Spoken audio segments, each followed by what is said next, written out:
একদিন মুসা আলাইহিস সালাম আল্লাহকে বলল, হে আল্লাহ, আপনি আমাকে এমন একটা জিকির শিখিয়ে দিন, যে জিকির শুধু আমি করব, আর পৃথিবীর কেউ জানবে না, কেউ সেই জিকির করবে না।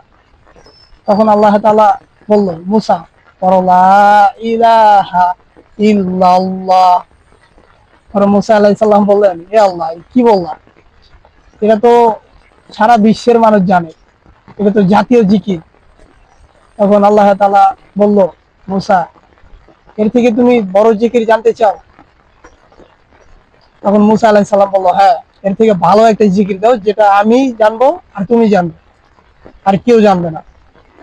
তখন আল্লাহ তাআলা বলল, মুসা, সারা পৃথিবী এবং সাত আসমান জমিন যদি এক পাল্লায় রাখো, আর এই লা ইলাহা ইল্লাল্লাহ যদি আরেক পাল্লায় রাখো, মুহূর্তের মধ্যেই এই লা ইলাহা ইল্লাল্লাহর আল্লাহ ভারী হয়ে যাবে।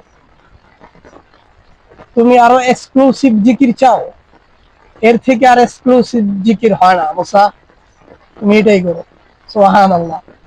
আল্লাহ তাআলার সবচেয়ে প্রিয় এবং জিকিরের ভিতরে উত্তম জিকির হচ্ছে লা ইলাহা ইল্লাল্লাহ। সবাই এই জিকিরটা বেশি বেশি করি।